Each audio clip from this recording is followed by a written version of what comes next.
There's nothing that brings people together and that kind of sparks people's joy and passion than food does. Everyone has food memories, and it can connect you to people, and also it's a great learning tool for learning about culture and learning about different people.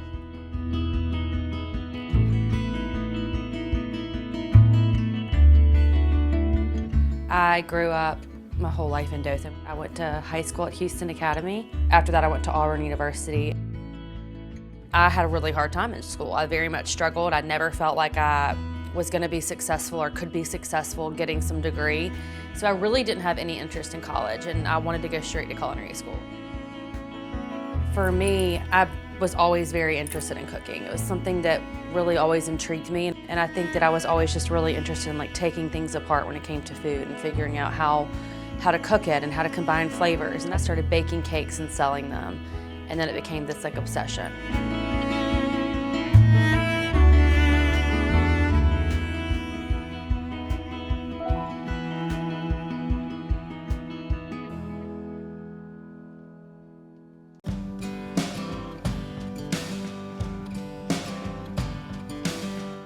I've been eating at KBC probably since late 2008, 2009, long time.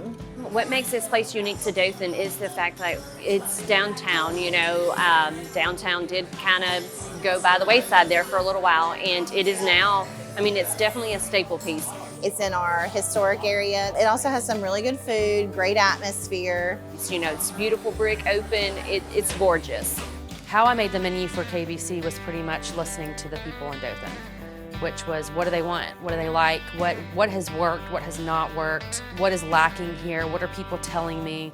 So it's always been less about me and more about what the people in this town want. My favorite menu item would definitely probably have to be the burn ends. It's really good, and I love the sweetie fries. So the bee's knees, which is a fried chicken sandwich, ranch, coleslaw, and pickles. It's one of our staples. That's one of my favorites. You throw everybody under the bus. Where we are now with the staff at KBC, it's a wonderful crew. It's a bunch of people that are incredibly great people from every walk of life. More than anything, I'm the most proud of the culture of KBC. It's not always great. We definitely have bad days. But at the end of the day, we've got a hard-working crew.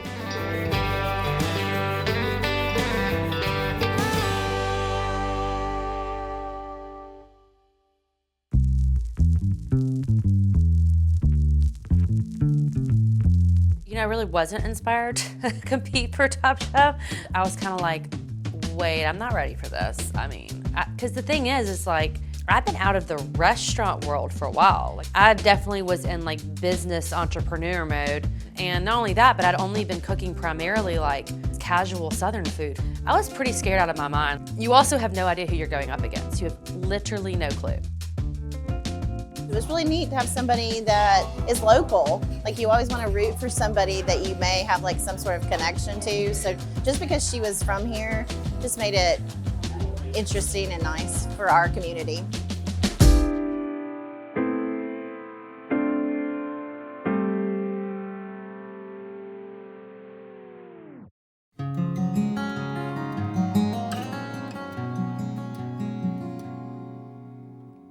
There's this story always kind of pops in my head where all of my friends from culinary school, all of my friends from Top Chef, they were like, how do you live in Alabama? How do you do it? How do you deal with the people there? I feel like I'm always sticking up for my town, sticking up for my state, always kind of having to give excuses as to why we live here. And then the night of the finale of Top Chef, I had so many of my friends text me and be like, this is incredible.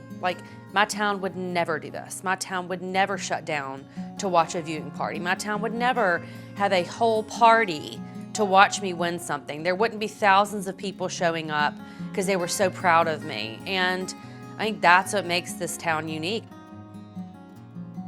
Where else can you really think of where an entire town is going to invest in you being successful? Kelsey! This is little bitty Dothan, Alabama. No one really hears anything that goes on in Dothan. So for her to bring a title like that to Dothan, it was pretty amazing to see that. Anytime you can put your town on the map and you can give a positive light and like a good vibes to your town is gonna be good for everyone. I do think that like one way that you can make a huge difference in your community and in your state, anywhere, is just like set the example. And also like you can, even if you create it in a small bubble, the bubble becomes multiple bubbles, and then it becomes just, it can expand. And I think that we've seen that happen just with my little restaurant. This is a tiny restaurant in a tiny town, and then I won Top Chef, and then the whole world knew about this town and this tiny restaurant, and you've got people from all over coming to eat here now. Just because you don't like where you're from doesn't mean you can't change it. And just because there are things that you had a problem with, maybe that's even more of a reason why you go back and change them.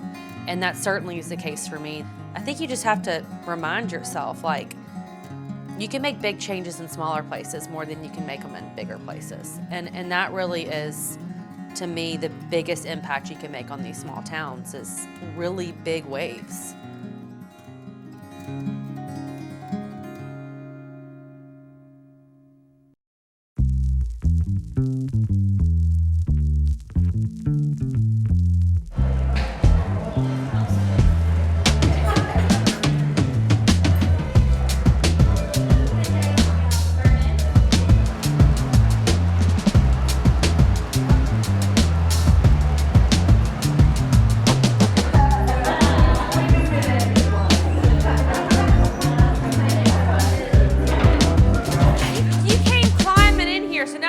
Precedent.